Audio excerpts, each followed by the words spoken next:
With threats to our nation waiting around every corner, adaptability is more important than ever. When conditions change without notice, quick strategic thinking is crucial. And with obstacles consistently impending, determination is essential in overcoming them. It's this willingness, decisiveness, and resilience that sets Marines apart. With our fighting spirit, we don't just fight battles, we win them. Marines are the constant our nation counts on to fight the unknown. And through adaptable problem solving, we do just that. Learn more at marines.com. I'm Alex Rodriguez. And I'm Jason Kelly. From Bloomberg, this is The Deal.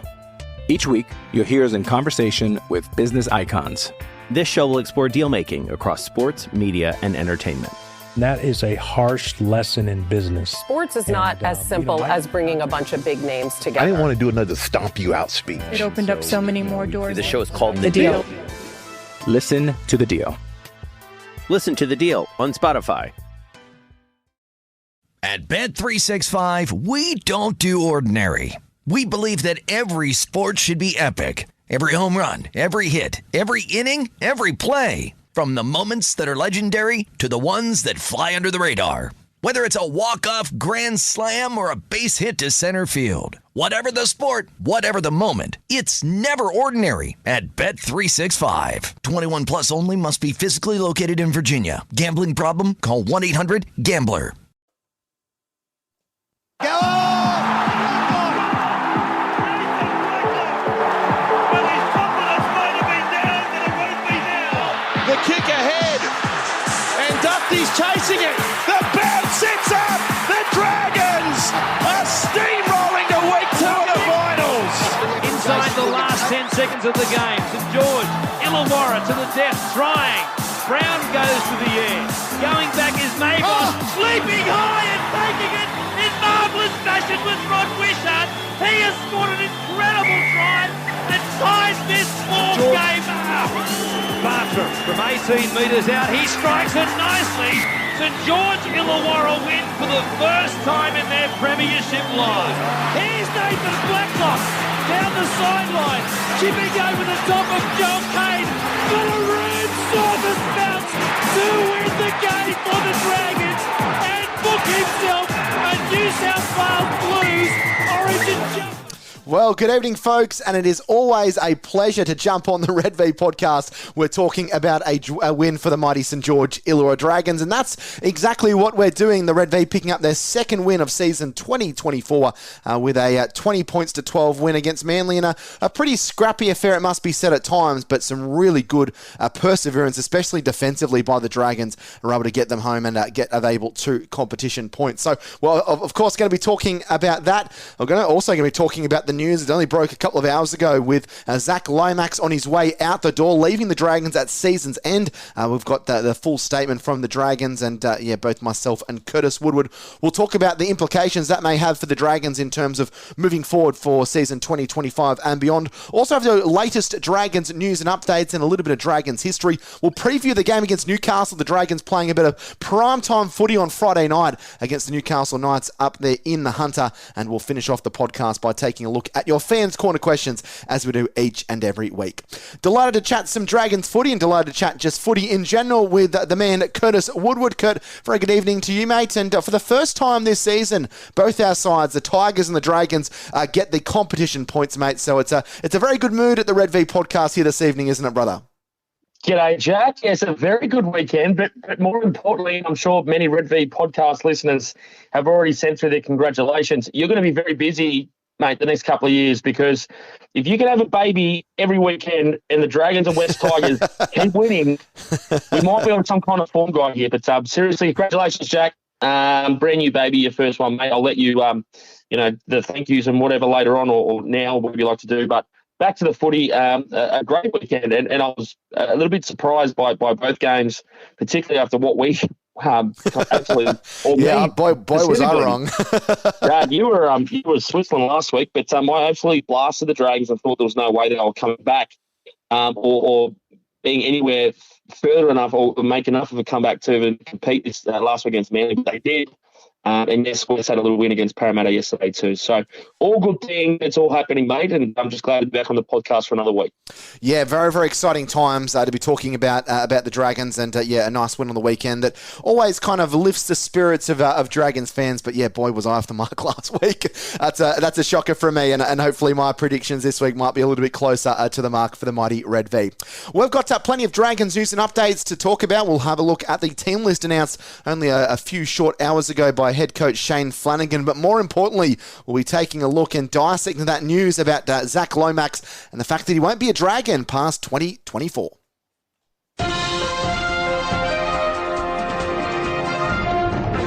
Before we get into the Zach Lomax news, let's dissect the team list that was announced a couple of hours ago by the Dragons. And an interesting team list to say the least, Kurt, because I kind of assumed that it would be the same 17 that would trot up and the same potential starting 13 that we saw last week. But a few changes in here, most notably Jack de Belin promoted from the bench to the starting prop position. So I think it's becoming quite apparent that Shane Flanagan views him as a prop rather than a 13.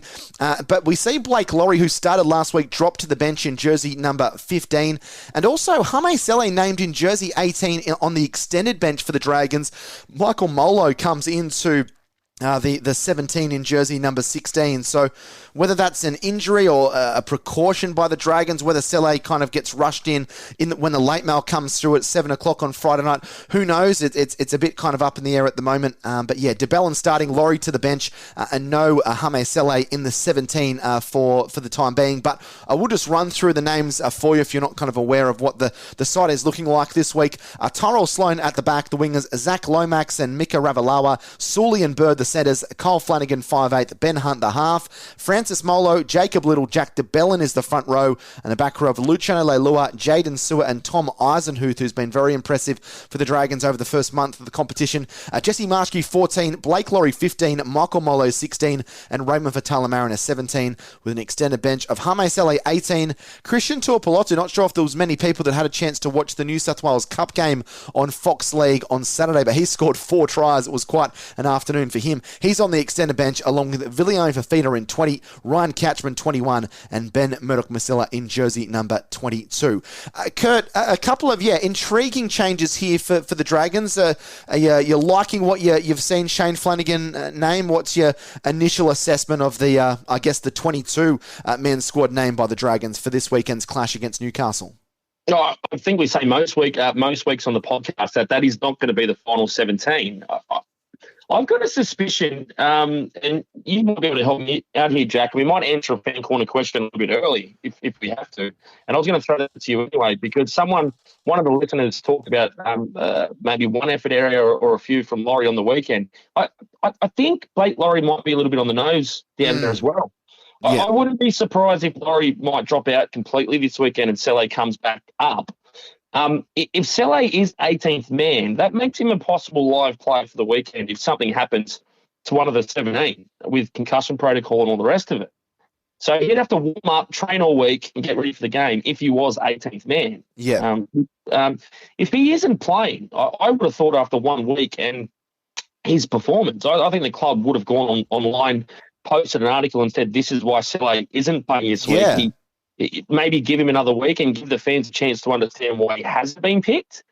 That's why I've got a funny feeling that he comes back into the side. And maybe you want to keep that question for later from the fan corner questions. But maybe was Laurie's performance up the scratch in his performance areas? I'm looking at his stats as a starting prop. He finished the game with 45 minutes, 12 runs for 93 metres. It's one of those games where you can kind of get lost in the stats because it was all over the shop. But I'll throw it back to you. Did you notice anything performance-wise or in the 1% plays where Blake Laurie wasn't quite there with the rest of his teammates?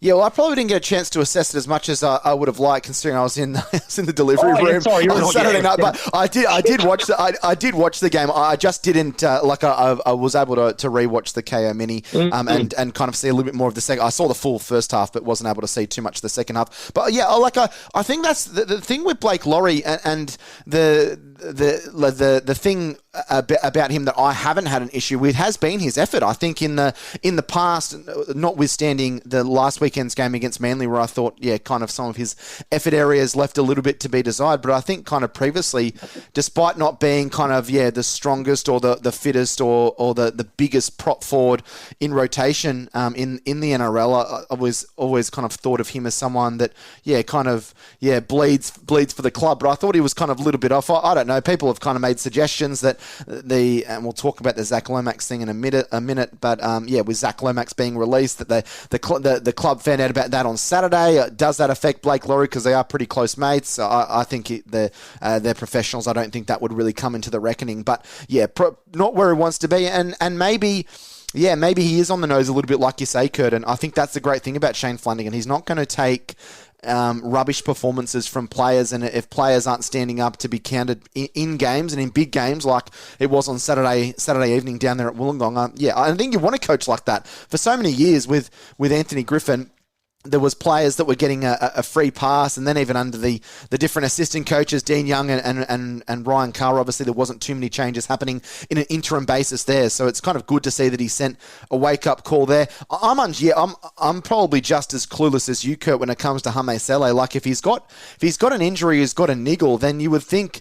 Even if he had a niggle and you think, well, he's 50-50, like we see players get named in the 13 or get named in the 17, even if they've got a bit of a niggle. So I don't know if Shane Flanagan's potentially trying to play a few little mind games early in the week. We know he is a kind of master of the mind games, Shane Flanagan, and maybe trying to get under the skin or get into the head of Adam O'Brien and some of the Newcastle players. But I feel like Hame Sele needs to be there for the Dragons, especially against a very formidable forward pack that welcomes back Dane Gagai and Leo Thompson this week. So it's kind of interesting from week to week. We kind of think we know what Shane Flanagan's thinking, and he's thrown another curveball, Kurt. Yeah, look, and to finish that one and tie that one up, I think he's being proactive rather than reactive, and maybe even a little bit reactive to be proactive, or the other way around. But they beat Manly, but we'll get into this a little bit later, but Manly were in all sorts for 80 minutes. So I like the fact that it's not changing a winning team. That yes, they got the 2 points, but I think they might be, if they're serious, a little bit sheepish about some of the knock-ons that we came up with. But I like the fact that De Belin really hustled when he came onto the field. I like that. So someone's going to come out. If Sele's fit, he's in the 17. So someone's going to drop back out, whether it's one of the Molo boys. But I've got a funny feeling he might be a little bit more patient with them at the moment than maybe Blake Laurie. And look, there could be some more stuff going on there. Laurie's best mates with Lomax, which we're about to go into. But, it'll be a very interesting couple of days when you look at selections for the Dragons coming into this game against the Knights. And who knows, could just be a bit of coincidence. Maybe Shane Flanagan sees Laurie adding some impact off the bench 20-25 minutes in. But, we'll soon find out. Just trying to move the chess pieces to try and make the Dragons competitive in what is a big game come Friday night up there in Newcastle. As we alluded to just before and at the top of the podcast, big news coming this afternoon with all the rugby league publications reporting Fox Sports and obviously a quote directly from the Dragons talking about that Zach Lomax is to be released from the final 2 years of his contract at the end of this season. So his career at the Dragons is done. It's over after, not after 97 games. He currently sits at 97 games and be a little bit of a sour taste, I'm sure, when he reaches 100 games for the Red V. But he'll be moving on, clearing some of that $730,000 to $750,000 that he's on per season in terms of cap space. And I guess Shane Flanagan has identified that, he doesn't need to have Zach Lomax here, that he's surplus to requirements, and maybe it's a case of wanting to have players here that want to be here, and maybe kind of the death knell had sounded, Kurt, once Zach Lomax had kind of complained and was unhappy about what position he was playing and where he was in the team. Like I was, as soon as the news broke this afternoon, I was kind of reading comments from people on Twitter and Facebook and kind of reading and rereading the press release by the Dragons and just kind of thinking about Zach Lomax, and I still don't really know where I sit. I think I'm firmly on the fence so much that I think I have splinters up my backside. I think when it comes to Lomax, on one side of the fence, I kind of feel like, well, he's kind of been stuffed around a little bit by the club in the past as well, as someone that kind of debuted at 18, has been in some god-awful teams under some pretty poor coaches. I don't think Paul McGregor was a quality coach. I thought at times he was able to do some good things at the club. Anthony Griffin, arguably the worst appointment of coaching in the history of St George Illawarra. Under Mary, he was trained at fullback all in the 2020 off-season, got to play one game at fullback and then was turfed out to the wing for a couple of games and then was back in the centres. And then we thought he was going to be centre in a Shane Flanagan system and pushed out to the wing. And to his credit, and I guess to the credit of Flanagan and the Dragons, it's kind of worked out because he's been really good in that kind of position. But I can also kind of understand where he's probably coming from and the fact he's willing to walk away from such a big contract to maybe try and get a move to a club, Kurt, where he can play centre. But I also get the other side. I also get, I just think in this day and age, when you're on a lot of money, when you're at a club, when you're a professional athlete, sometimes you've got to do things that you don't want to do. And I just think it's a real shame that he's walking away from his contract and from the Dragons right at the time where the club appears like they're moving in a northerly direction, at least kind of on the field with what Flanagan's done and bringing players in and those kinds of things. I feel like it could be one of those scenarios where we see him kind of excel at another club and maybe it doesn't come back to bite the Dragons in the backside. Maybe they sign someone like a Sania Taruva, who we're going to talk about in just a moment, or some other outside backs, or that money can be used to try and lure some strong middle forwards or a really strong number 9. It could help the Dragons in the long run, but yeah, it is a tinge of sadness when you see a player of Lomax and leave the club. I think he's been paid and played on ability for a long time, but unfortunately, I guess in the long run through those 97 games, potential probably is the word that the buzzword that can be used with him, because unfortunately we probably haven't seen it enough, even though in his defence, I guess, Kurt, he has played under some bad coaches and in some poor sides over many years. Yeah, look, I do think it's a good deal for both sides at this point. And look, whatever's happened in the past, the Dragons club and their coach can't dwell on that and say, look, sorry, Zach, but particularly Shane Flanagan, he can't say, sorry, I wish I was here earlier because I was too busy winning premierships somewhere else. But the fact that Dragons are not paying a cent from next year, they've said, look, we're basically terminate his contract. They've agreed to it. But in another sense as well, if the Dragons keep winning or finding a way to try to, and it's going to be a topsy-turvy season, Lomax is selling himself to other clubs and rivals for next year. So you're going to get the best out of Lomax. He's going to play his hardest footy he's ever played because he needs a new deal somewhere else. Sometimes it just doesn't work out. Some names that, like Adam Reynolds should have stayed at South. But sometimes some people need a fresh start. I mean, Luke Lewis, everyone talks about him being a Sharks legend. You got to remember how much time he spent at Penrith before he left for Cronulla.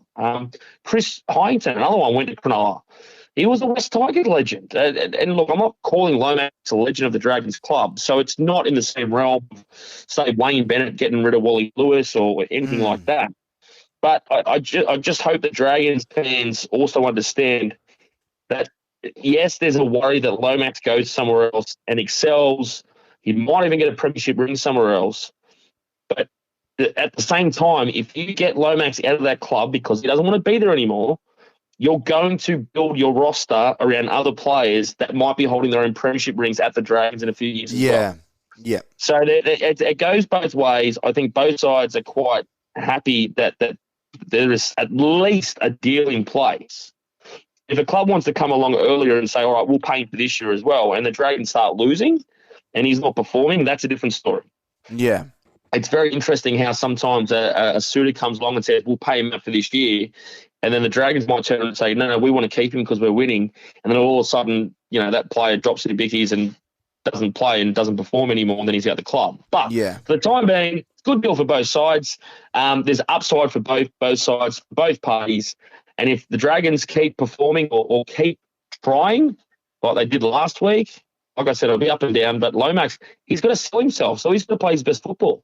Yeah, that's right. And I think a fresh start, you're right, is best for both parties. And it's not as if the Dragons are losing like a Matt Cooper-esque player in his prime that, you're really going to miss his impact. I think, the money he's on the wing, I think the Dragons can cover that. And like I said before, if that wage can go towards perhaps upgrading other positions within the club, then I think it's a good deal. And if Zach ends up at Parramatta or the Roosters or whoever and finds a new home there and has a lot of success, and maybe he wins a premiership, maybe he wins a couple of Blues jumpers as well, then it's been a good move for both of them. And sometimes you've got to move away from your boyhood club and go somewhere else, and we've seen plenty of players that have done that in the past in rugby league. But I don't know if that issue is necessarily going away. It was actually reported on World of Sports as well, Kurt, that Shane Flanagan initially was saying that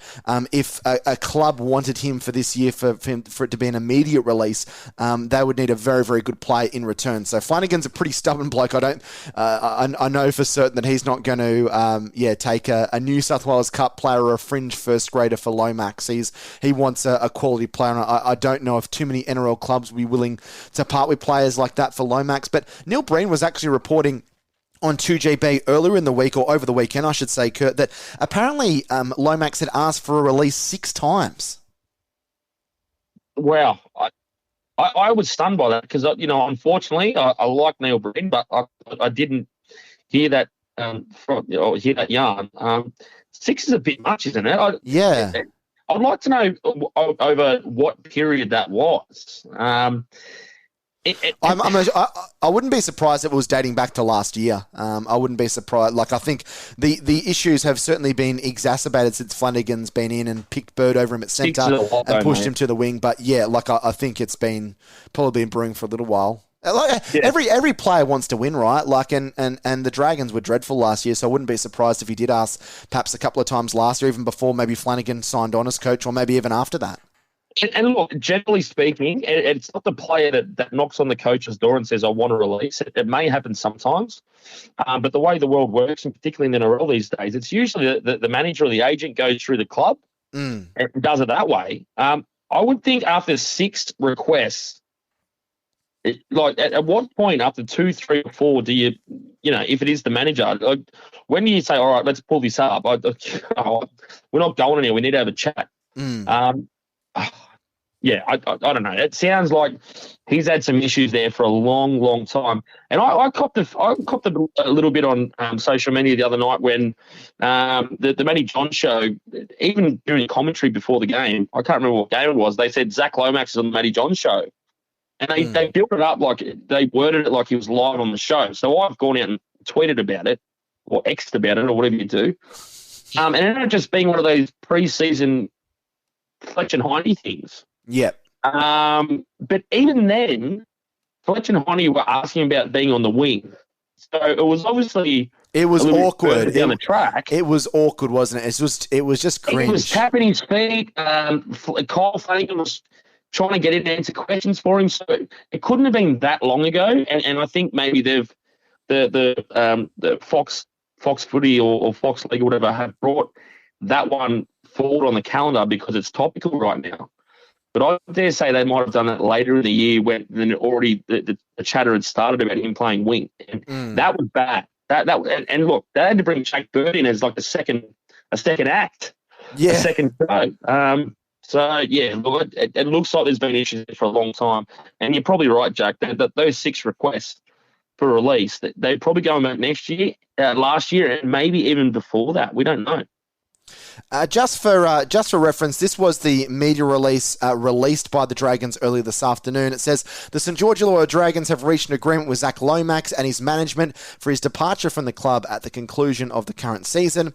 While Lomax will fulfill his contractual obligations with the Dragons for the 2024 season, his contracted years for 2025 and 2026 will be terminated with no financial contribution to be made by the club in these years, allowing him the freedom to explore opportunities with other clubs effective immediately. early. By finalising this decision now, it provides both Zach and the club with clarity regarding the future, allowing us time to strategise for the upcoming season, said Dragons CEO Ryan Webb. This arrangement enables the Dragons to focus on refining our top 30 roster and utilising additional cap space, while Zach can pursue his future endeavours with the club. Despite this transition, the Dragons anticipate Lomax will continue to play a pivotal role in the 2024 campaign as the team aims for a successful season. It goes on to say the club will only consider a release this year if a player of considerable standing is offered in return, which our head coach Shane Flanagan is comfortable with.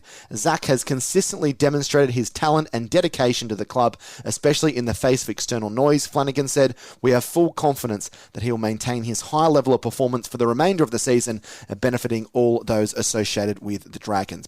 So I guess from that Lomax news, it's kind of opened the door potentially to what some other transfers could look like for the Dragons, and one that's kind of picked up a bit of head of steam over the last 3 or 4 days, Kurt, has been that of Senia Taruva. Now, obviously scored a wonderful hat-trick on Thursday night for the Panthers in their big win against what was a big win, that ended up being a slender win after the Roosters scored a couple of late tries. But him and his management are looking to test the open market.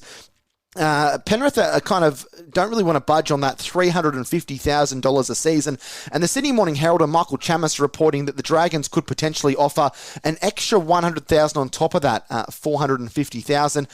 Unsure of where he would sit in the pecking order of the Dragons, whether he would come across directly as a winger or whether he would play fullback, where he came through the junior ranks at the Panthers playing fullback. He's played fullback for Fiji in international competition, and yeah, I guess the jury's probably still out somewhat with Tyrell Sloan about his future as the Dragons number one. His contract actually comes to an end at the end of this season, so there's a few kind of bodies to be thrown into the melting pot. But the Dragons looking to make a play for Senia Taruva, and the article on the Sydney Morning Herald website, Kurt, goes on to say that the Dragons have opened negotiations with Jordan Patea, the young outside back from the Queensland Reds, a Wallabies representative. So that looks like it could be moving forward to a process where maybe in the coming months we see him signed on the dotted line for the Dragons. What's your thoughts on these two player personnel moves potentially by the Dragons?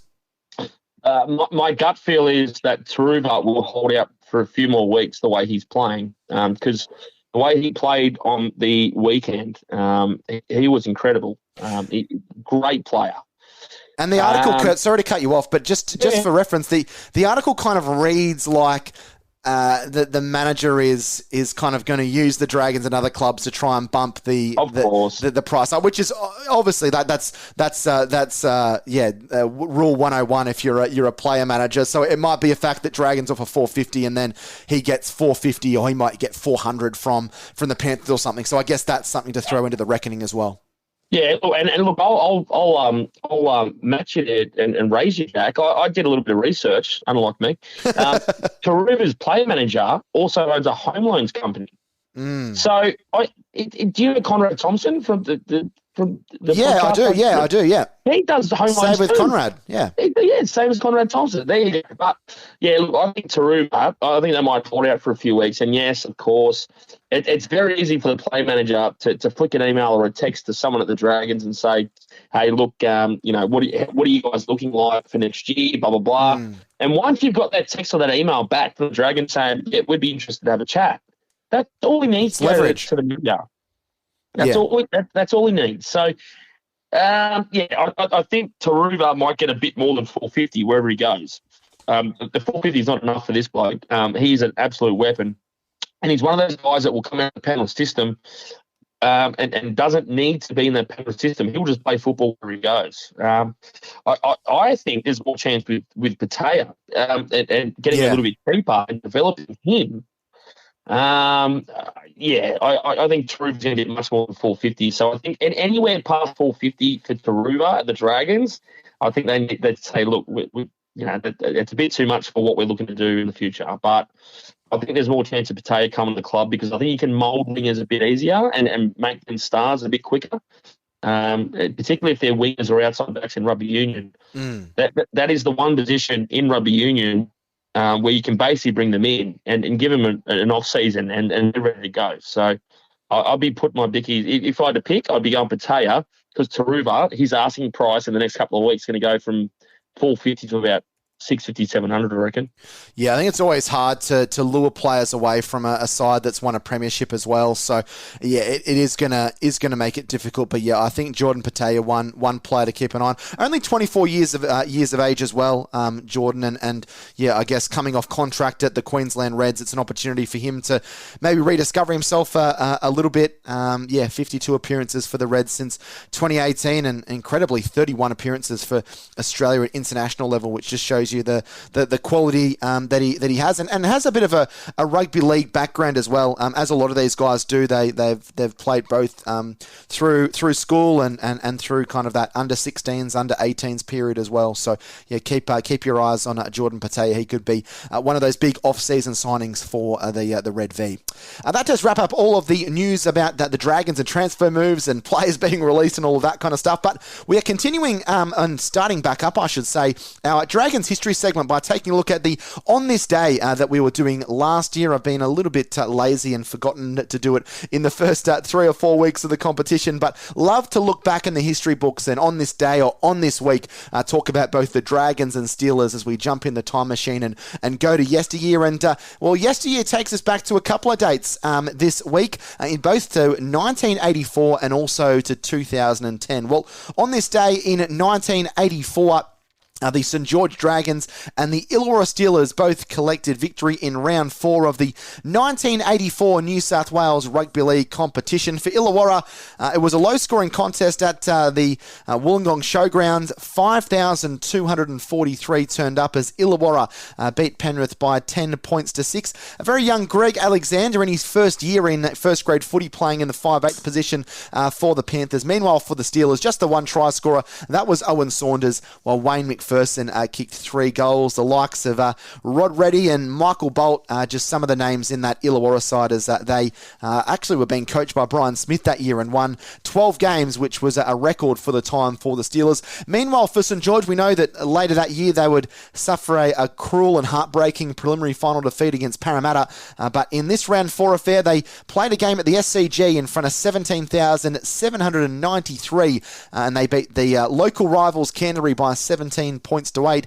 Michael O'Connor with 2 tries. Mick Beattie scored the other, while Steve Rogers playing at 5'8", and Steve Gearin, who we spoke about last week on the podcast, both slotted goals, and Perry Haddock kicked a field goal, while for Canterbury, Terry Lamb and Peter Tunks, the 2 try scorers for the Dogs there, as they would have quite a little rivalry over the next couple of years. Of course, those two sides playing in the 1985 grand final, and also in 2010, we obviously love to talk about the 2010 season here on the podcast. But on this week in 2010, the Dragons played a Friday night fixture up there at Lang Park against the Broncos. I'm sure many of you will remember it. 42,435 in attendance as the Dragons outclassed the Broncos to win by 25 points to 12.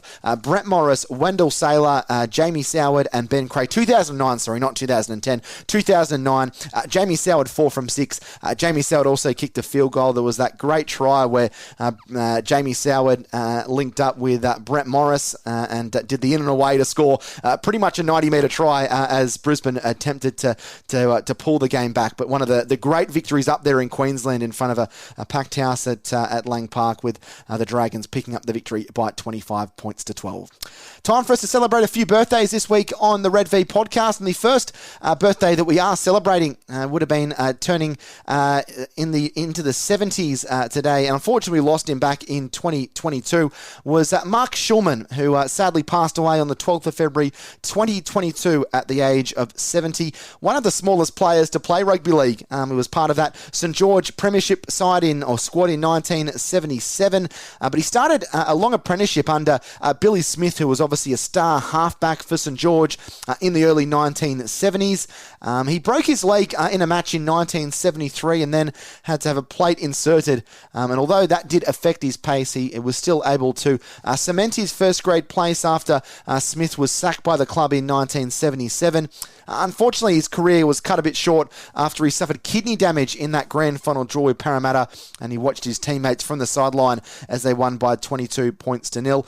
Coached lower grades at both St. George and Cronulla throughout the 1980s, but still had a good career, playing a total of 58 games, including 23 in that 1977 season and 13 games in the season prior in 1976. So we with these players that have passed away, we do like to send our sincerest condolences to the family, who obviously a pretty hard time any time a birthday or Christmas or the date they passed away comes around. But Mark Schumann, one of the real warriors of St George, a pint-sized halfback that played well above his weight. We hear that quite often in rugby league, but he was certainly one of those. Another player that's celebrating a birthday today is former St George Illawarra centre and 5'8" Kyle Stanley, turning just 33. It really is remarkable when these players have their career kind of ripped from them a little bit due to injuries or outside influences. And for Kyle, unfortunately, so many injuries and so many ACL injuries that in the end he was only able to play 45 first grade games, all of them with St George Illawarra, 17 tries and 15 goals. He played 4 matches for Samoa in 2009 and then again in 2014. And obviously Dragons fans now know that he's involved at the St George junior rep level and doing some wonderful things there and promoting the next wave of players. Jacob Halangahu, when he came on the podcast a little while ago, said that he'd made such a massive influence. But it's another one of those what-if stories, Kurt, because, we saw him come through around the time St George won the premiership. He made his debut in 2010. He scored 5 tries and kicked 7 goals in just 7 games in 2010 and then played 15 games in 2011, further 14 games in 2012. Missed the entirety of the 2013 season due to injury and could only play 9 games in 2014 before he had to call it quits. Really unfortunate because he was a player that could cover so many positions. He filled in, he played fullback, he played centre, he could play in the halves. And considering what happened after the 2010 grand final with the likes of Soward and Hormy being moved on, Dean Young retiring, Darius Boyd moving to Newcastle, the Dragons lacked quality players in a lot of spine positions. So if they'd had a fit and firing Kyle Stanley that didn't do his ACL 3 or 4 times, that could have been a very valuable player. But I guess notwithstanding what it would have looked like for us as a club and us as a fan base, you've got to feel for the individual that his career wasn't fulfilled and to only have 45 games it's really is a crying shame for someone as talented as Kyle Stanley. Yeah, the first thing I think is what a poor bastard. That's such a shame because he was a really, really talented player. And I think he did his knee 5 times from memory. And I think one of them he slipped in his laundry and tore his ACL, which is just rotten luck. Like, yeah. And look, I'm glad he's working with the club, and I think this is someone the NRL needs to, invest as a welfare officer or something like big time down the track because. From memory as well, when he did retire, he had a couple of kids when he was young. So I think he said something along the lines of, if I didn't have kids when I did my 5th one, when he was completely just absolutely, no, I'm done now, I don't know where I'd be. So I think that gives perspective for football players as well. And the NRL's done a really, really good job about offering trade and education and all that kind of extracurricular stuff. Because that wasn't around when Kyle Stanley was there. I think he was a tradie. So imagine being a tradie when you can't play football and you've done your knee 5 times. And imagine how that feels just waking up. I'm not going to compare myself to him, but I played park football for a long time in front row. And if I sleep wrong now, I get sore in certain parts of my body, and I've got to sleep a certain way. So I just imagine that someone went through that pain of pre-seasons, football, the cutthroat nature of the NRL, and to go down once, then to go down twice, to come back 2 times, go down 3 times, come back again, have 4 knee recos, and then on the 5th one just go, I'm done.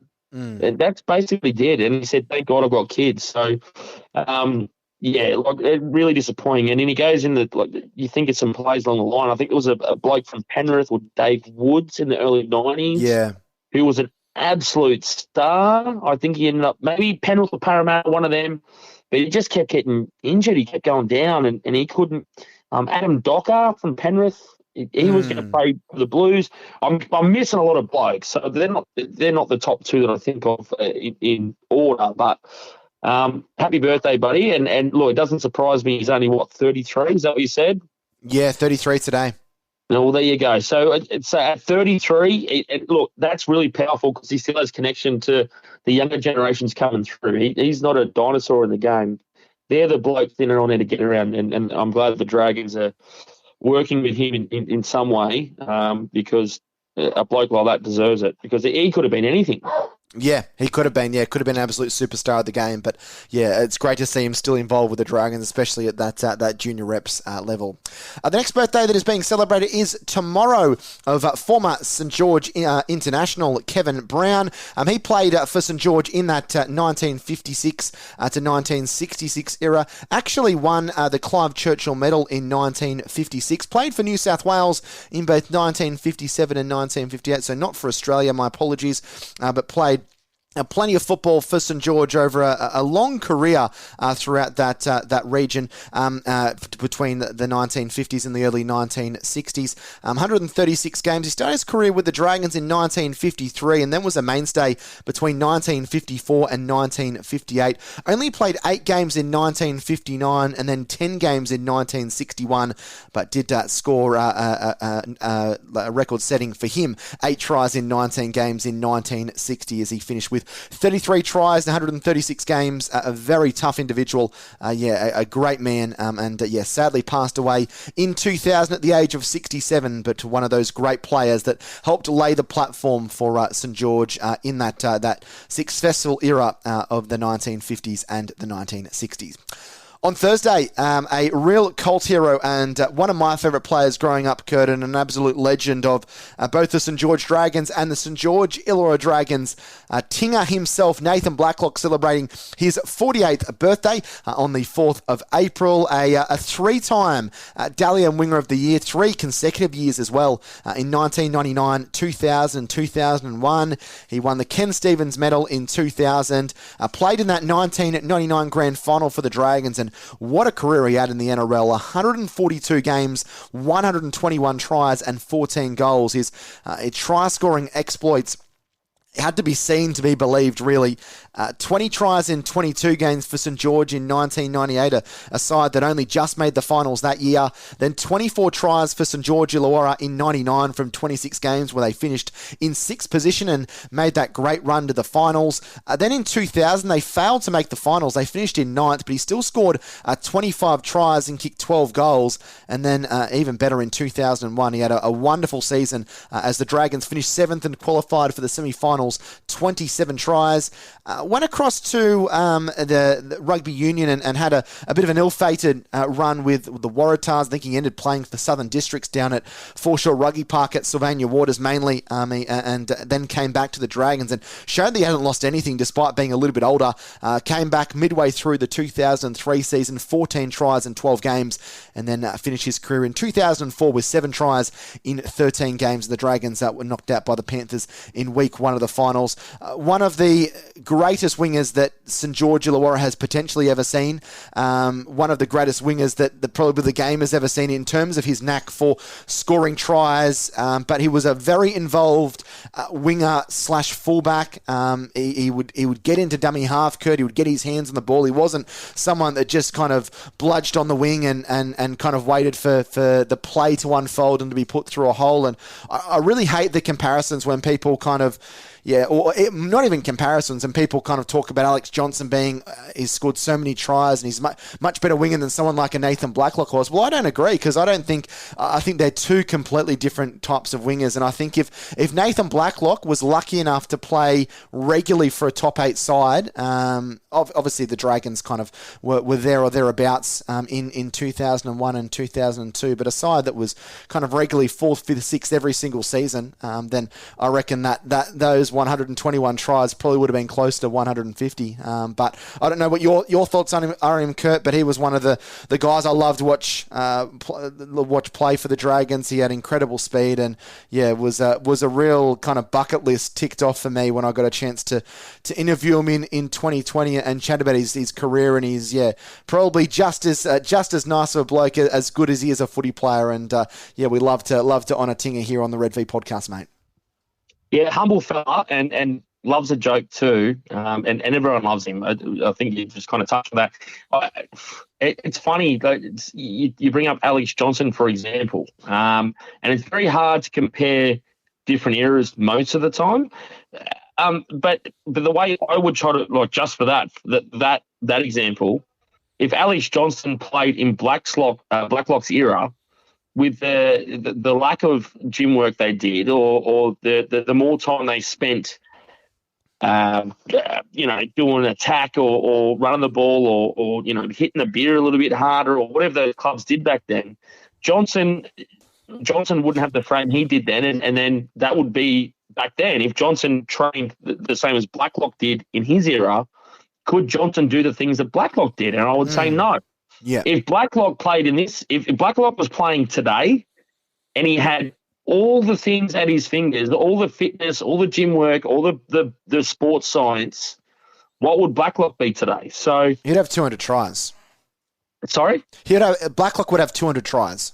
Yeah, and I'll die on that hill, because I think we forget history kind of plays a funny part. Unless we go back and watch matches, he was incredible. That try, I'm sorry to bring it up, Kurt, against the West Tigers at Leichhardt. Yeah. That's a one in, maybe not 1 in a million, but that's a 1 in 100,000 type play with the clock running down with effectively 40 seconds to go, nothing being on, and just speed and then just playing what was in front of him. I think that's what fans liked the most about him, is he just played what was in front of him. He was one of those players that if he saw something was on, he'd chip over the top. And I just think he is. I'm sure we'll get comments on the podcast and on the Facebook and Twitter posts and the like, because so many people enjoyed watching him. But he just created so many highlights. And whether you were 9 or 10 like I was watching him at Cogra at Wollongong, or whether you were a 25, 30, 35-year-old, I think you probably got the same level of excitement from one of the great guys in the game. And the best compliment you give Blacklock, he wasn't a winger. He was, and I may have said this ages ago on this podcast talking about Blacklock, but he was a creative. He was a ball player. He was a guy you could mould your team around in attack, the same way Ken Irvine would when he played. And I think as time goes on, people are forgetting that Blacklock never played for the Blues, because he played for Australia. Yeah, 2 games, yep. He played for the Kangaroos. So I think as time goes on, and look, and I don't want to give a cheap pop here for the 81stminute.com, but when I look up players that I consider for my website's Hall of Fame, when you go back through the 60s and backwards, a lot of it is literally reading match reports or stuff you find online. If Blacklock played in the 30s or 40s or 50s, and taking his Indigenous background out of it and just looking at his stats, because I think players, who was the first? I think it was Lionel. I've lost his name now. But the Indigenous players didn't get to play for Australia for a certain amount of time. But if you just looked at his stats by themselves and you compared him against other players that are already in, say, the NRL Hall of Fame, and you look at his numbers and say, okay, Australia in Super League, 193 games.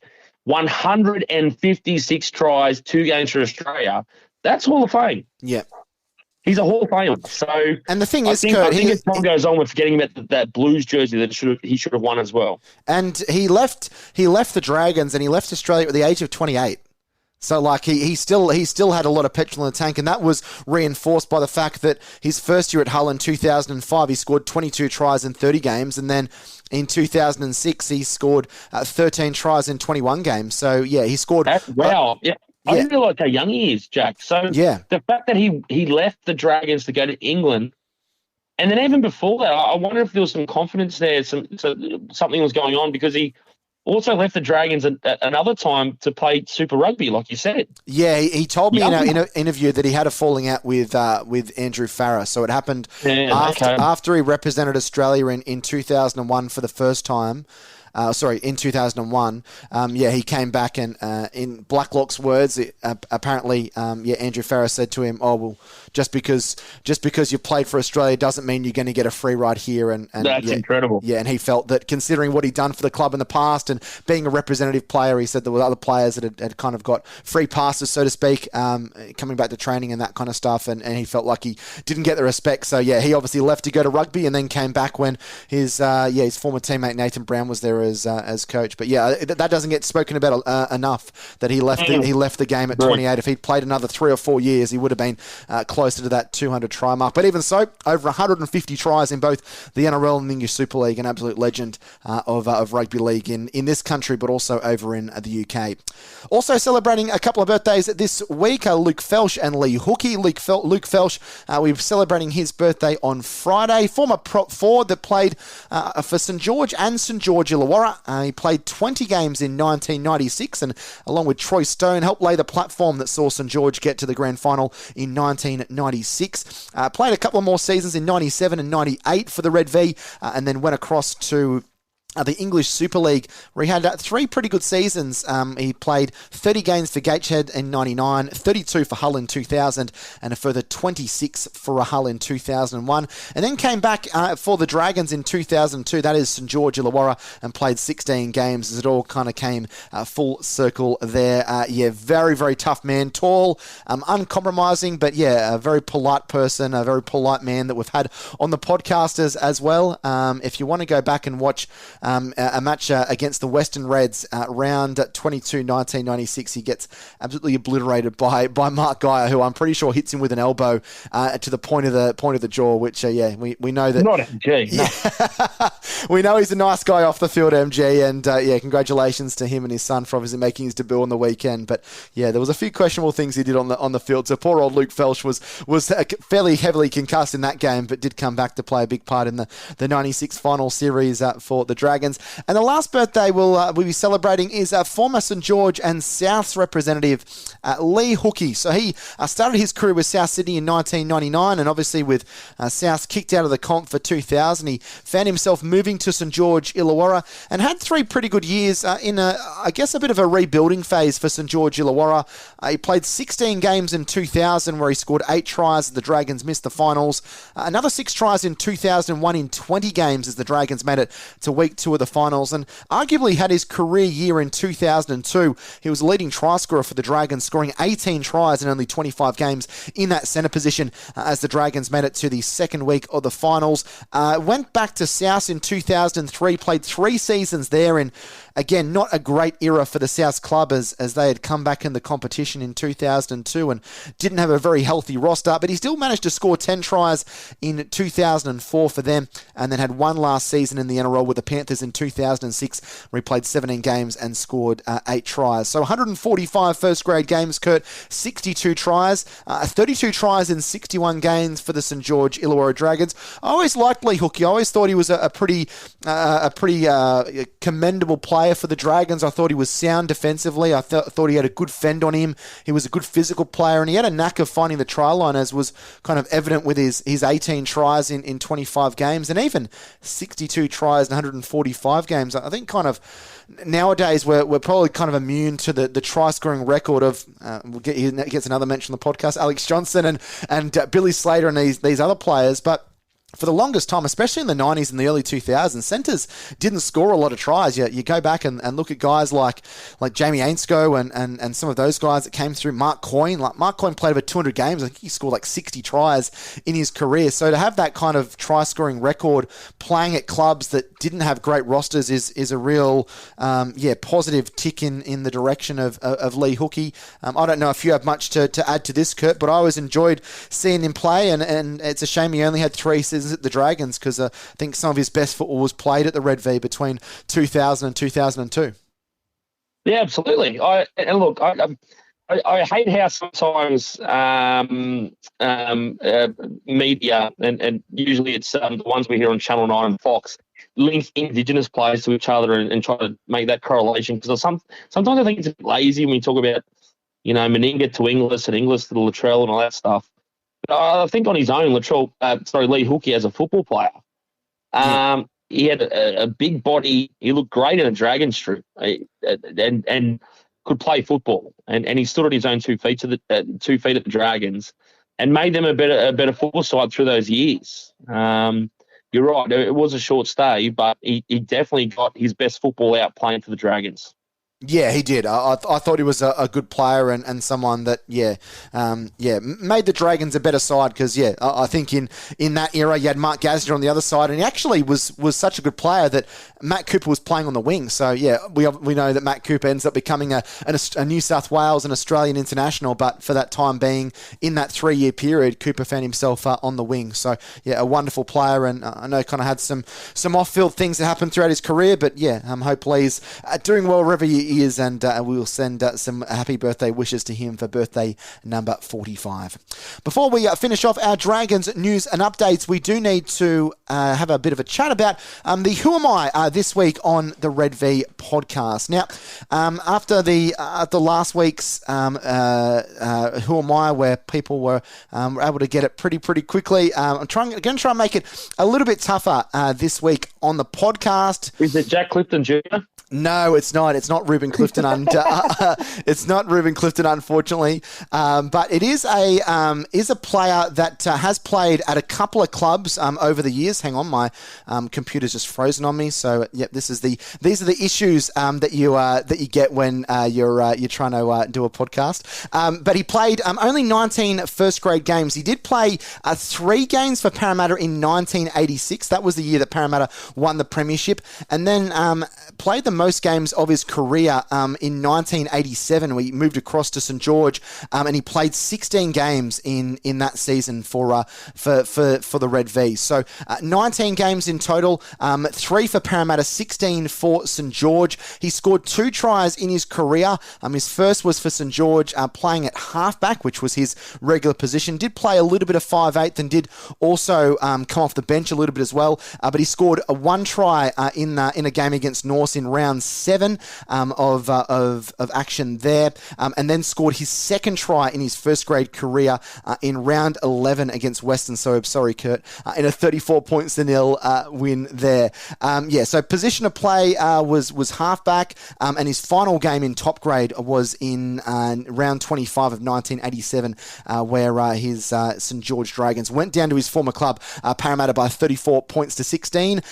Not giving you an awful lot because, there really isn't too much more info that I can give you apart from that. So you're probably going to have to be pretty good with your obscure St George players from 1987. But if you're a Dragons tragic and you know your Red V, then you might potentially know it. I'm not even going to throw to you, Kurt, because I know you're not going to have any idea. Because in 1980, no, I've got one. Oh, do you? Do you want to throw a name out? And he once ordered a Big Mac at Macca's George Street in 1991. Oh, did he? Were you there? Yeah, I don't know. That's the hardest question in the world. I actually thought you were legitimate there. I was taken aback. I don't think many people are going to get it. It is a very hard one this week, and I don't think when I say the name, I think there's going to be an echo of people saying who. Still, I have given some easier ones in recent weeks, so we've gone with a tough one this week. So I'm sure there'll be someone that will send me a private message and say, "Oh, I got it with the first clue. I got it when you said he played 16 games." I've made it a bit tricky for the fans this week on the Red V podcast. But all will be revealed a little bit later on in the show. But time for us to take our first break here on episode 220. And we're going to come back and dissect that 20-12 win over the Manly Sea Eagles at Wollongong on Saturday night.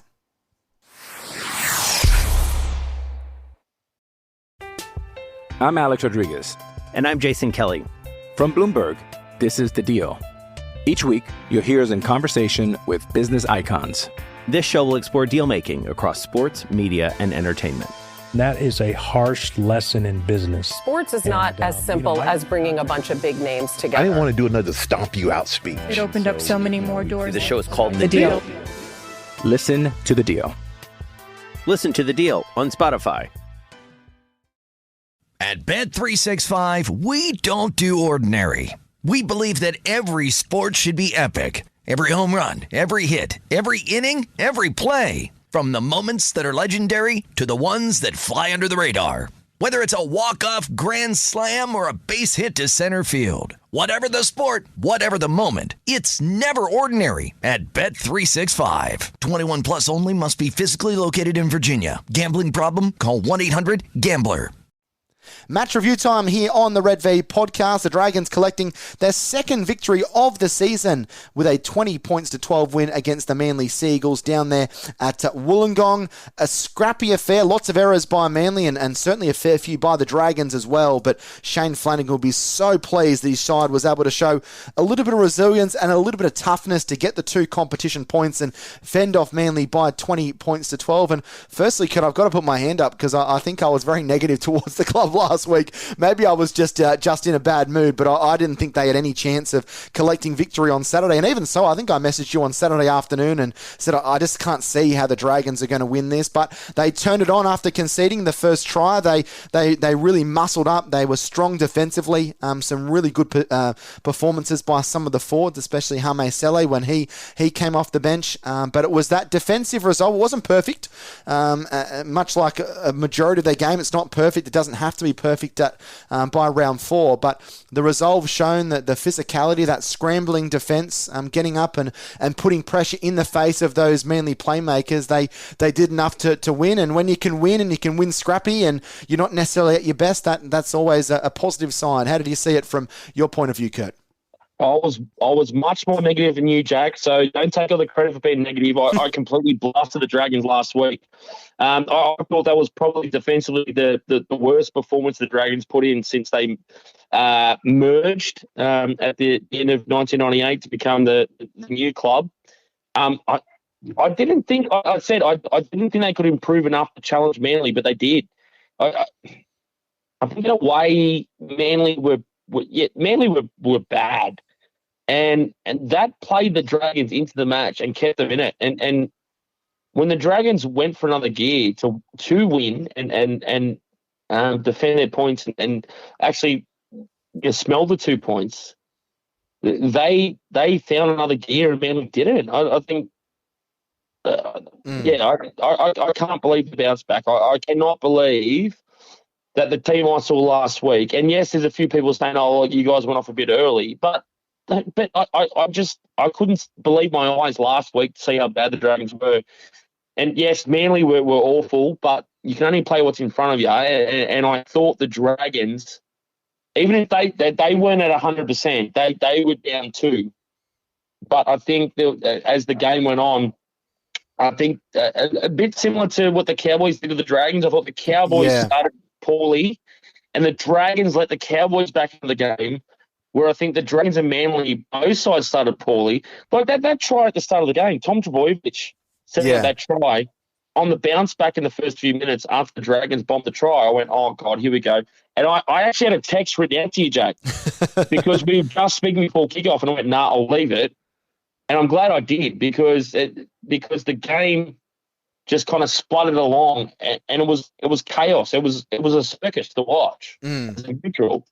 And to be a Dragons fan, I would hate to watch that game again. But they did enough. And look, I was wrong. You were wrong. And they did enough to beat what I think, if Manly bounce back this week, Manly's still a top 14. They are. If they keep their top 17, 18 players on the field. I don't know what happened to Manly on the weekend. They were god-awful. But the Dragon was still good enough to get the points. And I'm very happy for you guys. That was awesome. Yeah, and I think a game that in previous years they probably would have lost to kind of stand up and, count themselves a bit lucky that, Manly were making some errors, but they had to take advantage of that, and they did a good job. And I definitely think that probably hasn't been spoken about enough or much at all, but I think the crowd really helped them to have almost 16,500 down there at Wollongong, most of them Dragons fans. The club has been really well supported down at Wollongong for a long time, and I think they got 16,000 against the Dogs there last year, 16,000 against the Dolphins. It's really good to see crowd support and maybe not performances like that, but we'll bring the crowd in. But when the club's winning, it's going to bring more people through the gate. So that's a really promising viewpoint. I kind of thought from my point of view, it kind of looked like it might have been a rinse and repeat from last week, Kurt. Yeah, when that first try happened, and just seeing the way that Manly kind of moved down the field pretty easily, not as convincingly and perhaps not as easily as the Cowboys did a week prior. But there was a couple of sets where they made 62, 64 metres, and I worried a little bit. But they were able to hold firm, the Dragons, something they couldn't do last week against the Cowboys. And I thought once Hame Sele came on, and I know we've kind of spoken about why is he not in the 17 this week, but from the performance that he put in on the weekend, I know he didn't have a lot of carries, but I thought he just really gave the Dragons some muscle, really good leg speed, just some real quickness through the middle, and just that physicality as well. One of those players that can dent the defensive line, and we talk about that a lot, but the effectiveness of it and the way that it created a little bit of second phase play and a little bit of room around the ruck for Little and Hunt and Flanagan to combine was really impressive. I thought he was really good. Kurt, I'll kind of throw to you on this because I've got a few other players that I wanted to give a special mention to, but I thought he was one that added some spark off the bench, which as Dragons fans we're not used to seeing too much physicality or impact coming off the bench at that 20 or 25 minute mark. Sorry, I've got a couple of dogs barking in the backyard and the wife vacuuming in the kitchen. We're talking about Starlo, right? Yeah, that's right. Yeah. Sorry. He looked ready to play. So kudos to the club for keeping him on ice and being patient. Because there was a few people asking, where's Sello? And it was week after week. Because I try to keep an eye on, particularly when the Dragons post something big, what the Dragons fans are saying. And those Dragons fans obviously passionately want their best players on the field. I think it was perfect time for the Dragons. I think the proof is in the pudding that it couldn't have come along at a bit of time for the Dragons, especially for that four-pack that needed something different. And he did release other players. It gave the Dragons a different edge, and I'm glad that they had that on the weekend, which makes it all more amusing that Flanagan might be trying to play some poker here and pick him at 18th man if he's really not playing. But, we'll see what happens there. I thought there were some huge gains from Sua and Leilua. I thought Leilua was awesome on the edge. He almost scored a try. He was just damaging. He kind of was almost breaking tackles every time he got the football. But I thought he made some really valuable meters on that left edge. And on the right side, I thought, probably, if not Sua's best game in a Dragons jumper, certainly kind of in the top 2 or top 3 in terms of consideration. I thought they were both really good, and I think it's showing the impact that you have of two fit edge back rowers that they're enjoying playing with the club and kind of helping that go forward for the Dragons. I thought they were huge. Really, I think the Dragons middle forward middle forwards are weak outside of Sele, but I think the edges are the guys that are going to help us kind of piggyback up the field a little bit. Hunt and Flanagan I thought were really good. I was just chatting to a friend after the game on Saturday and just saying what an upgrade Kyle Flanagan is on Junior Ramon and the other players that have worn the 6. You've got a really solid defender. You saw that tackle right at the end that Kyle made and how pumped up he was. He's someone that reads the game well, and I think just seems like there's a lot of pressure off his shoulders now that he's playing in a good system and playing under his dad and doesn't have the burden of running a team around and being in that kind of having the weight of being the half-back of the team and being that guy. He's been really good in that 5'8" position. I thought he was really, really good. Sloan, fantastic at the attacking end of the ground. Couple of times he kind of let the ball bounce, which kind of made me cringe a little bit, but I thought it was a better defensive performance from him than we've seen previously.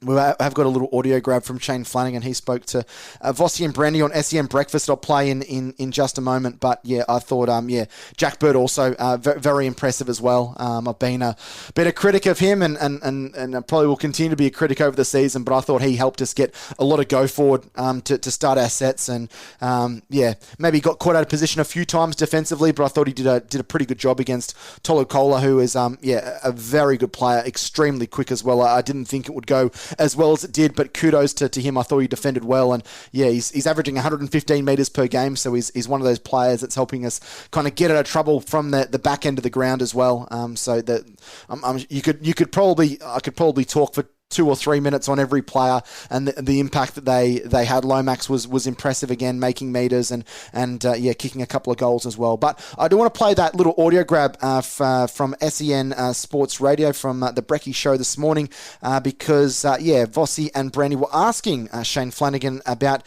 Tyrell Sloan, the impact he has as an attacking player, but what was Shane Flanagan's assessment of him, of what he was doing defensively? Scored 2 tries again, and we know he can do that. It's probably the other side of the football that we need to concentrate on. He's his defence and, his line organisation. Sometimes they find him on the try line. He's not small, but he's not the biggest defensive player. And so we just need to turn that around and change his focus a little bit. And if we can do that, I think we're going to have a class player. He's only 21, so sometimes we forget he's been around a bit, but 21 and a big job at fullback for a team. So we've got to be a little bit patient with him. But, when he gets it right, he gets it very right. So, that's promising praise from Shane Flanagan. Obviously, he knows what he can do as an attacking player, but it's the defence. But he speaks about his age and the fact that, he's been around for a while and he's probably had 40 or so games of first-grade experience. But, it does look like we're seeing a bit more of an impact of him playing. I think even just his support play compared to last year is so much better. And he's actually the leading try scorer in the NRL, which is pretty crazy from a Dragons side that probably aren't noted for scoring a lot of points or scoring a lot of tries. So he was very, very impressive, and that's going to be one to keep an eye on. Anyone else you want to add to that list, Kurt, or anyone else you want to talk about in terms of their performance on Saturday? Pretty good job. I think there are some areas for them to improve, and I don't think that...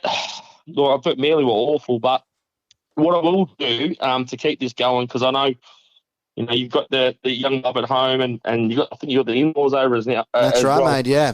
I'll put my hand up and say, look, I think Luciano Leilua, this takes a lot for me to say this, I think he looks pretty fit. I thought he needed some time in reserve grade. I think the time on field, he's created another option for the Dragons, like I think you said in the past, Jack.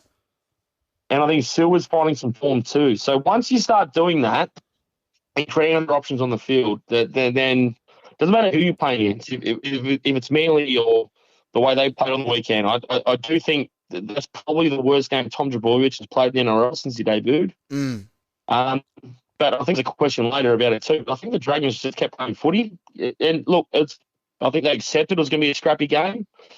And I think Manly on the other end kind of just said, we're going to keep trying to play and keep being Manly, which I think Parramatta fell for yesterday against West Tigers. Just, we're Parramatta, so we're going to play and we should win.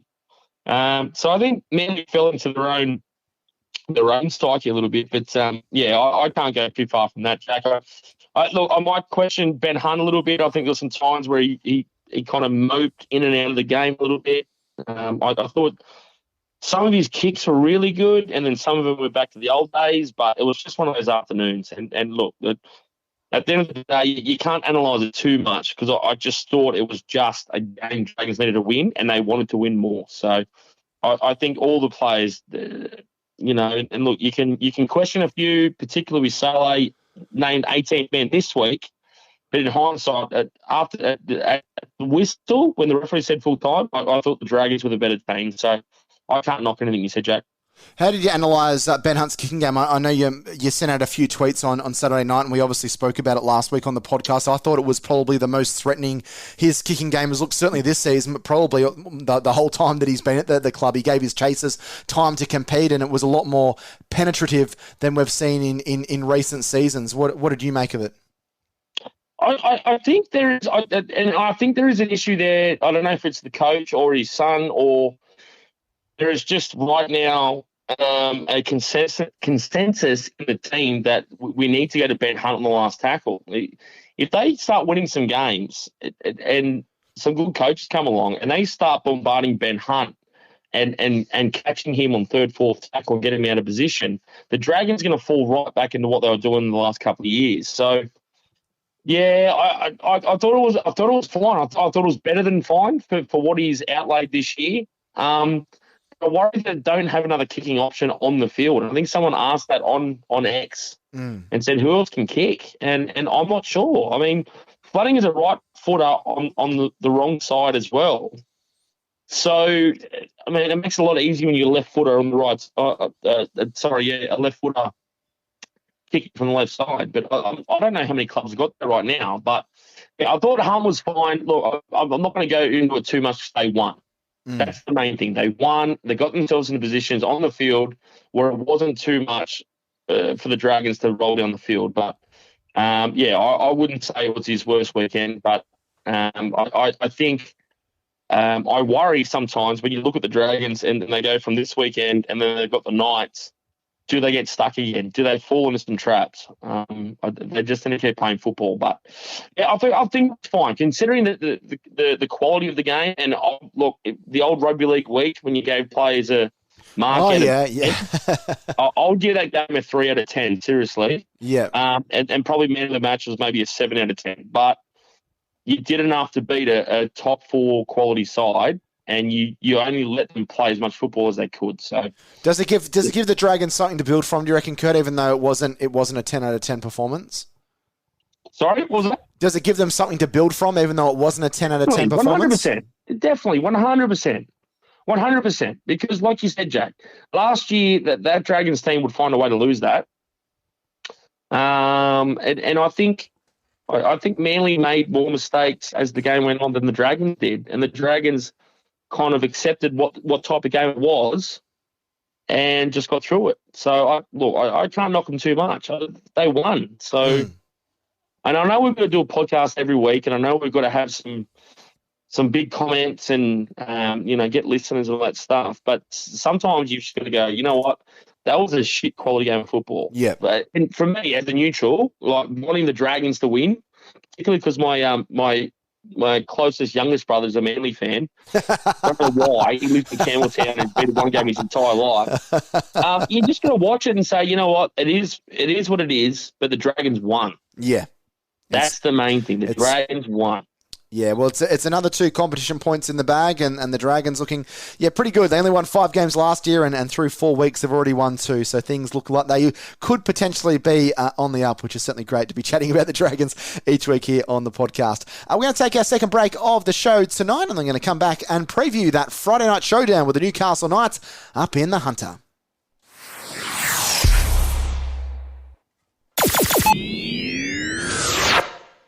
At Bet365, we don't do ordinary. We believe that every sport should be epic. Every home run, every hit, every inning, every play. From the moments that are legendary to the ones that fly under the radar. See for yourself when you sign up today and get $150 in bonus bets when you bet just $5. Whatever the sport, whatever the moment, it's never ordinary at Bet365. 21 plus only. Must be physically located in Virginia. Gambling problem? Call 1-800-GAMBLER. Terms and conditions apply. At Bet365, we don't do ordinary. We believe that every sport should be epic. Every home run, every hit, every inning, every play. From the moments that are legendary to the ones that fly under the radar. Whether it's a walk-off grand slam or a base hit to center field. Whatever the sport, whatever the moment, it's never ordinary at Bet365. 21 plus only. Must be physically located in Virginia. Gambling problem? Call 1-800-GAMBLER. Dragons doing battle with Newcastle on Friday night. Not going to be an easy contest at all for the Red V. With Newcastle obviously not setting the world alight, but never an easy task to head up the M1 up to Newcastle. They're a raucous crowd up there. They'll get plenty of people through the gates. With it being a Friday night home game, maybe even kind of get close to that 30,000, considering there will be a few Dragons fans that will travel up there. Kurt, I feel more confident than I did last week, quite obviously, but it is going to be a really stern task. I thought the Knights weren't great against the Warriors. They showed a little bit of spark kind of just before half-time and then kind of towards the back end of the second half, but they just kind of haven't been able to rediscover that form or that golden run of form that they had at the end of last season. That said, they've made a change. Jackson Hastings has come into the halves. Jack Cogger shifts to 5/8 and Tyson Gamble has been dropped. They get Dane Gagai and Leo Thompson back this week into their 17 or into their starting 13 effectively. It's not going to be easy to beat them this week. When you're kind of looking at it as a neutral fan, what are the keys to beating a side like Newcastle, especially when they're at home? I'll tell you what, going back to what you said a second ago, I think there'll be a few more Dragons fans than you think coming down from the mid-north coast. Lots of Dragons fans up that way. To me, I didn't even notice Hastings was back in the team, which again, to me, says that Adam O'Brien doesn't know what he's doing with his team. Another question is, are the Knights playing enough football? Their win against their one win against the Storm was 14-12 at home, And the Storm halves that day were Wishart and Pezzett from memory. Yeah. The Dragons are just above them on the table, and that's great. And they have a slightly worse points differential, which doesn't matter. And the reason for that is the Dragons are playing more football. And they're creating chances, or at least they're searching for chances. I think the Dragons just have to go for it. If they keep going and they want to play they did last week or whatever, the Dragons need to put scoreboard pressure on the Knights and make the Knights try and chase the game. That's to me, that's the big one, because the Knights, Friday night football, prime time, 8 p.m. This is a big one. It used to be, we were talking about off air before, watching YouTube videos of games that weren't televised, and Dragons versus Seagulls in 1990 and stuff like that. This used to be the game of the round. Prime time, you get a haircut before the game, you knew you were on telly, and you might get right. You might have a girlfriend for a few weeks after that and all that kind of stuff. And that's what I think this is for the Knights. So I think all the pressure is on Newcastle. So I think one of the keys to the game is the Dragons show up confident and just play their footy and push through their lines, tackle hard. And I think there's a game to be won there. The Knights are 1-3. All the pressure's on the Knights. And I don't necessarily think changing your halfbacks, like your halves pairing 2 or 3 times in the first month of the season is a massive vote of confidence in what your side's doing. We've seen Cogger start the season as a bench utility, then he's halfback, now he's 5'8". Hastings started the season at halfback, got dropped to New South Wales Cup, now he's back, and now we see that Tyson Gamble has been dropped to the bench as well. So I don't think Newcastle are necessarily feeling confident. And to be honest, I still think sides that they don't rate the ability of the Dragons, and I think some of these sides that played finals last year, sides like Newcastle, there's the potential for them to take the Dragons a little bit lightly and just think maybe subconsciously, or if we just turn up and we play good football for 50 minutes, we might win. And I know the Dragons haven't played close to a good 80 minutes of football this season, but I think if they can show the heart and the determination, that resilience defensively with that scramble defence they've done well in 2 of the 4 games, they could have something to say. But I guess it's like we say every week, Kurt, and you often say it. You said it before the Cowboys game. You said it for the Manly game. The Dragons, they really do have to start fast, because if they fall 12 or 16-0 behind in the first 15 or 20 minutes, it's going to be lights out up there in Newcastle. Yeah, look, and another thing I've said too is that the Dragons need to start well, but they need to defend after that in depending on the game. But I think this is a game where the Dragons need to get ahead and understand as a game of chess and say, this is exactly where we need the Knights. Get them there. And Jackson Hastings, he's a Rubik's Cube, man. Like, and I personality-wise, him and someone like Kalen Ponga, they would live in different worlds off field. The way they are, different cats, right? So, and Hastings coming back into the team. If things don't go right the first 20, 25 minutes for the Knights and they're down, and a new combination for the Knights, you can't just give Ponga the ball and expect him to do stuff from fullback. Yeah. The Dragons are almost ahead of the game because there's no pressure on them, which is so weird, because the Knights are $1.50 or something like that. I saw at the tab today. I'm shocked by that. I just think the Dragons need to come out and be confident what they've kind of accumulated over the year so far. Not week to week, accumulated, because they've had some shit weeks too. But just get out there and say, you know what, this is a big crowd. And we can do something against it. And it's early in the season too. So this is still a big team considering what the Knights did last year. I think there's a chance here for the Dragons to do it a little bit differently. Usually on this podcast, I'll say the Dragons need to grind this out. The Dragons need to take this as long as they can. The Dragons need to come out in the first minute and play all the football they got. But look, if they drop a ball or two, yeah, okay, pull it back a little bit and play, like, grind it out a little bit. But be confident, go out there and try to blow them off the park, and then reset and say, right, now this is where we want them.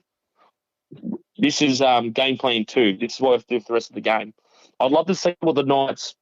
I'd love to see the Dragons test the Knights and see if they can chase points. I don't think the Knights can chase points.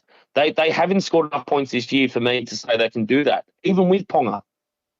I think Ponga's overrated. I think everyone's all over everyone loves Ponga. I think he's a bit more poster boy than player sometimes, but we'll see what happens on the weekend.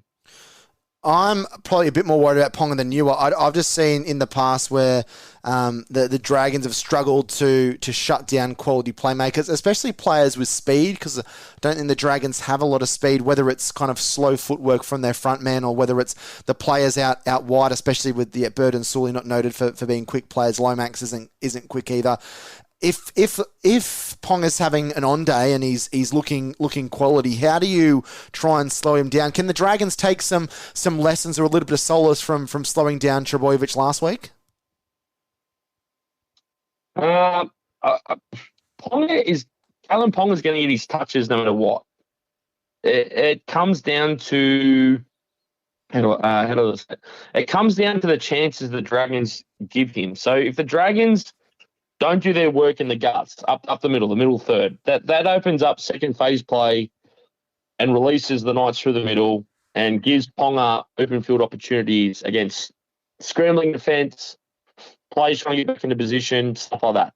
If the Dragons can win the ruck or at least contend for the ruck, that limits time on the inside and forces Ponga to play a lot earlier before the line, which generally sees him try to play on the outside and explode and squeeze through a few bodies on the outside and try to do it himself. That's how you shut Ponga down. Let him have his ball, but if everyone on the inside is doing their job, you dictate the type of ball he has.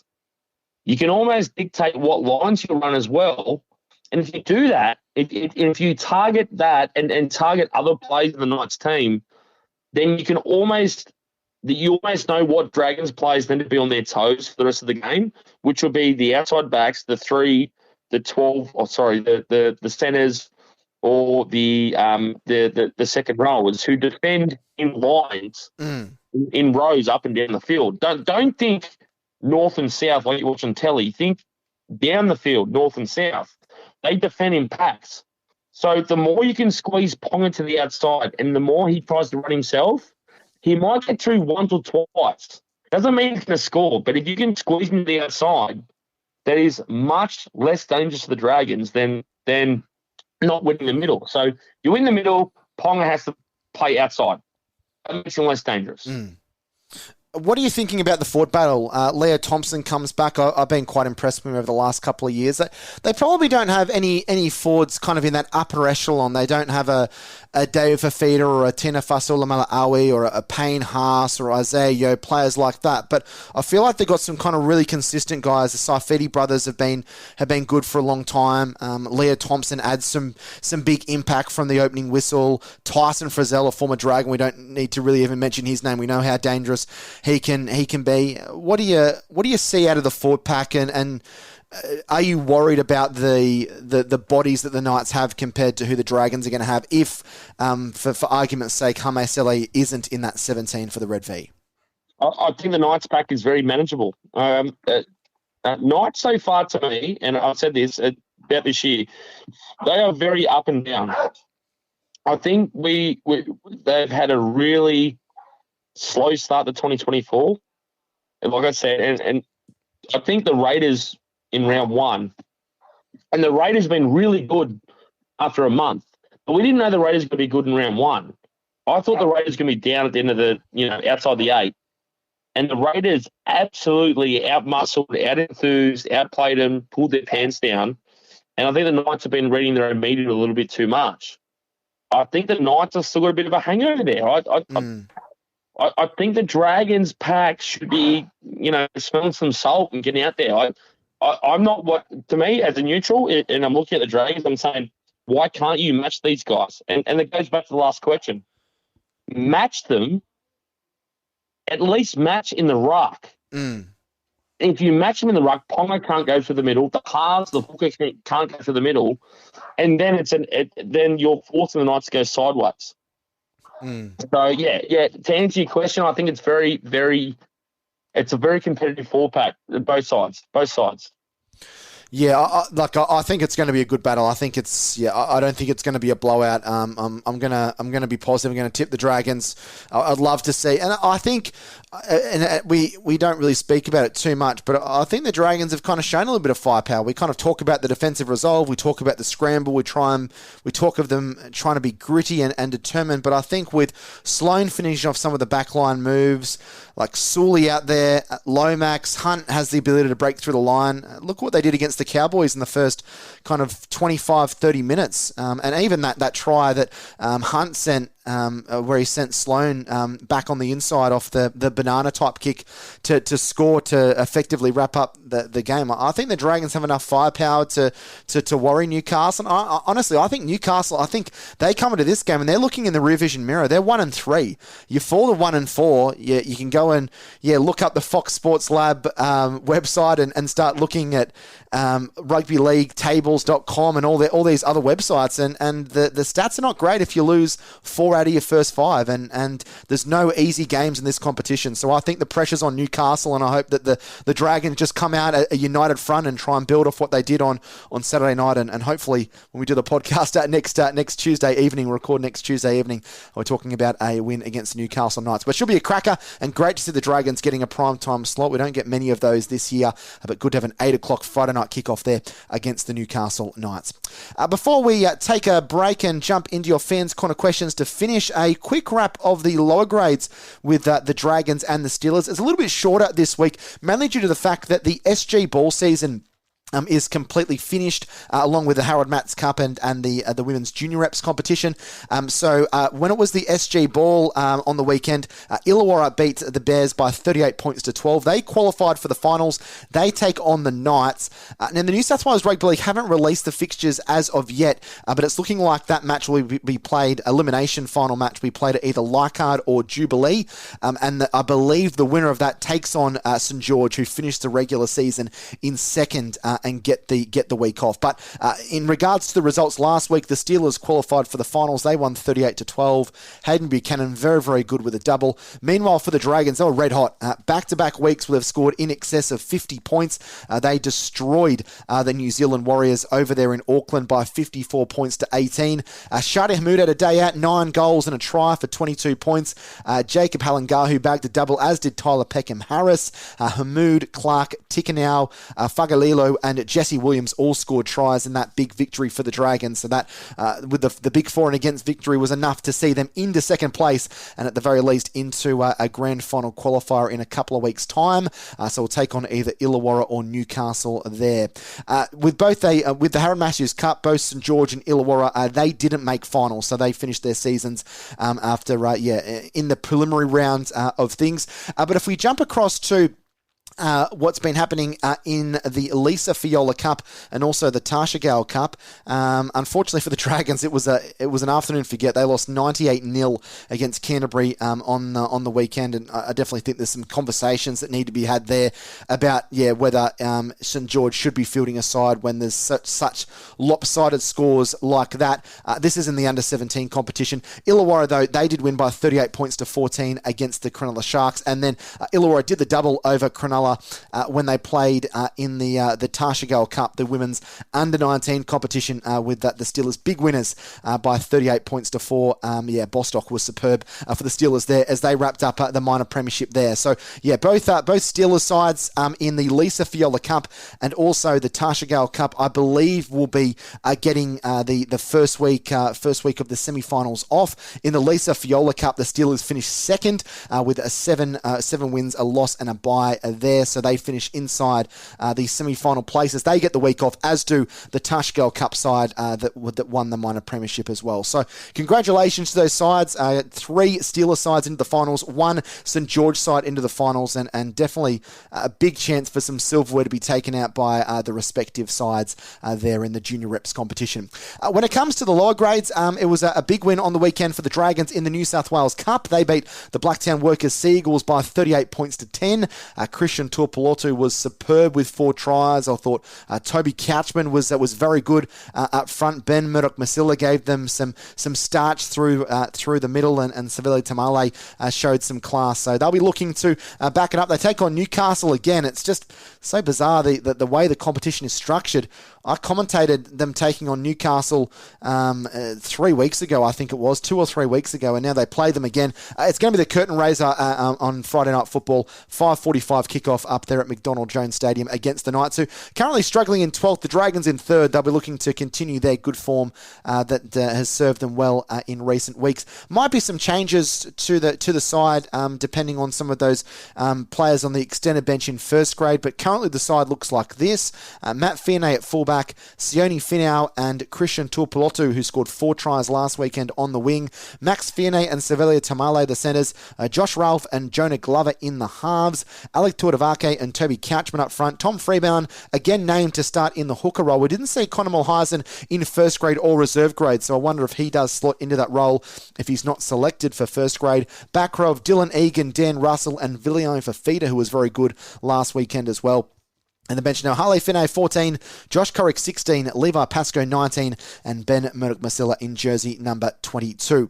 Meanwhile, in the Jersey Fleet competition, the Dragons, a player down, did very well to pip a very good Manly side by 30 points to 28 to pick up another valuable 2 competition points, and they lock horns with the Knights on Saturday afternoon up there at the Newcastle Centre of Excellence. And we'll, of course, have updates for you there across the course of the day there. Ben Rumble looking to continue his magnificent try-scoring record over the last couple of years after he bagged another try on the weekend in that win in the Jersey Flake Cup.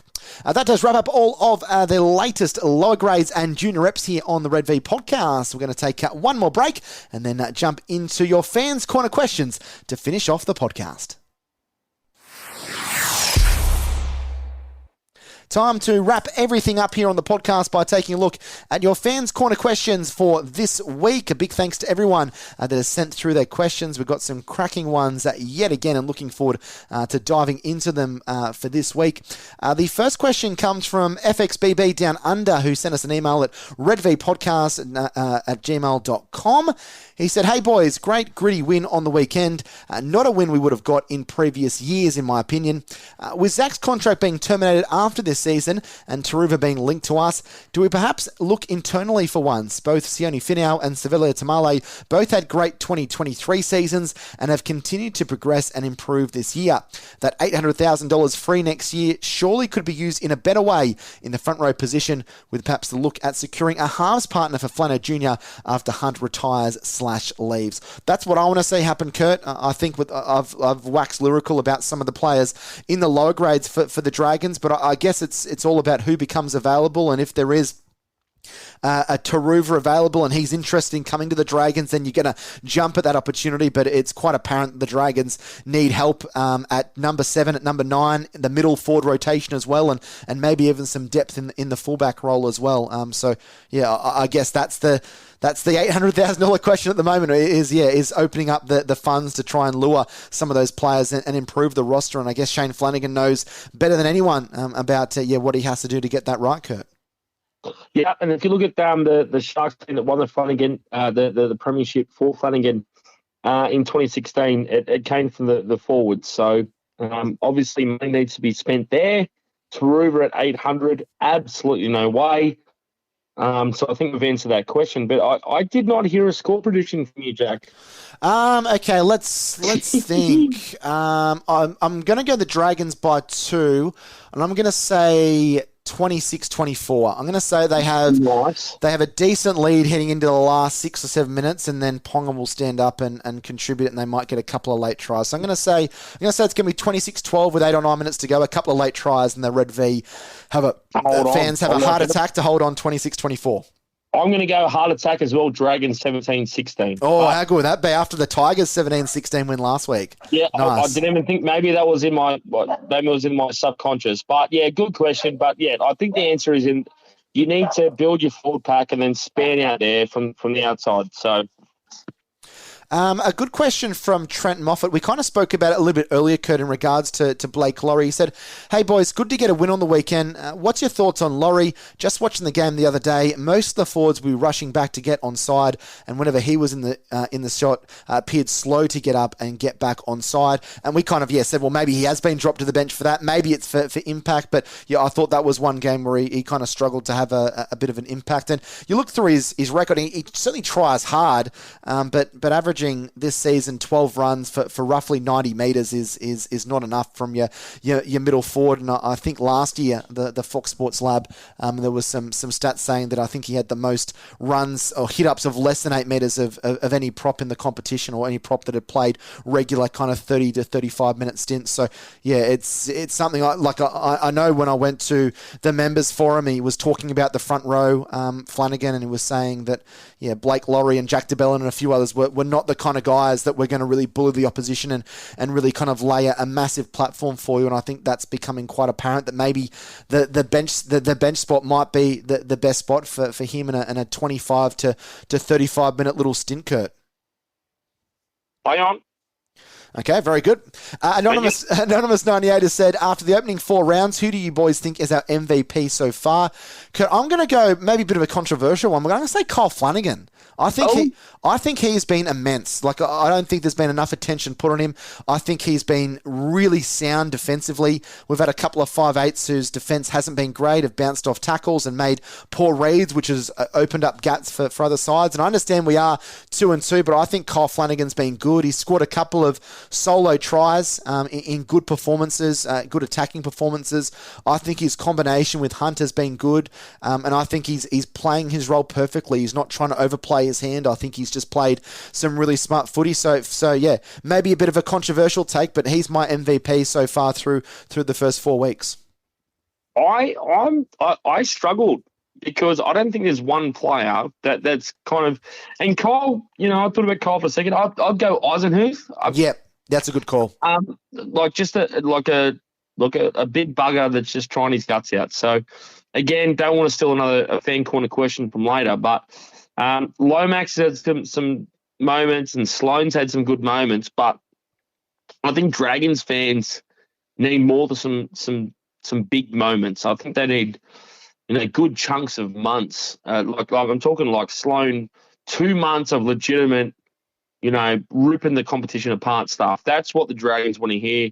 Lomax might see some good spurts over a couple of weeks, but to start the year, I think it might be an Eisenhuth, or it could be a Kyle Flanagan, just battlers, toilers. And they're the blokes that Shane Flanagan wanted the club, right? Yeah, that's right.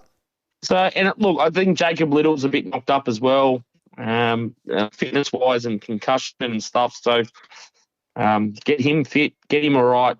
I think the Dragons might be okay in the next couple of weeks. Well, talking of Eisenhuth, he's our next question here on the podcast. He's from Jimmy K via Gmail. He said, in the euphoria of the win, I want to highlight Eisenhuth. Every team needs a player like Tom. He won't make a highlight reel. He is the 1% player, does the down and dirty that doesn't get noticed. They need to find a regular spot for him, and I'm thankful he's in our team. Note, Christian Welch recently named him one of the most underrated players in the game, and I can see why he does the job, and I think that's why, Flanagan has pushed JDB into that more central front row position, and Eisenhuth at 13 is a very valuable player that in these 50 or 60 or 70 minutes he plays each week, he's a very good player. Puts him just one of those players, Kurt, and it comes from playing in good systems and at good clubs under good coaches. Just he's in the right position at the right time, and we saw that in the Charity Shield a little bit. We saw it in the trial against the Tigers, and we've seen it through the first month of the competition. So I think I think he can fill in on the edge, but I think he's a much better player in the middle, and I think he's the perfect 13 for us at the moment. Yep, agreed. And look, isn't it funny that solid players win comps in good teams, because the solid players are the ones that do the work you don't see on grand final day and stuff like that.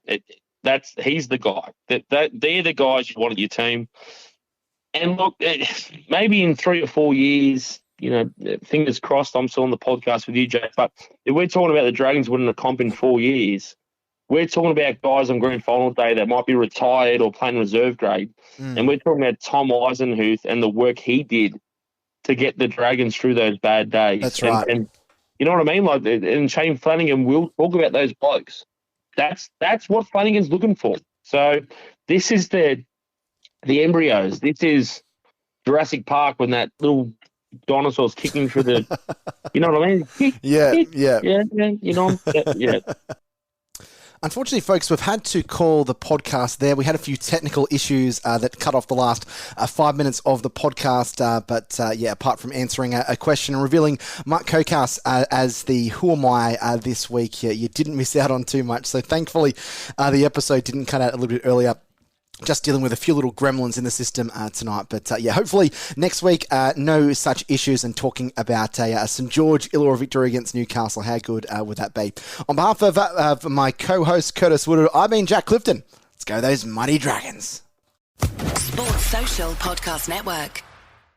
At Bet365, we don't do ordinary. We believe that every sport should be epic. Every home run, every hit, every inning, every play. From the moments that are legendary to the ones that fly under the radar. See for yourself when you sign up today and get $150 in bonus bets when you bet just $5. Whatever the sport, whatever the moment, it's never ordinary at Bet365. 21 plus only. Must be physically located in Virginia. Gambling problem? Call 1-800-GAMBLER. Terms and conditions apply.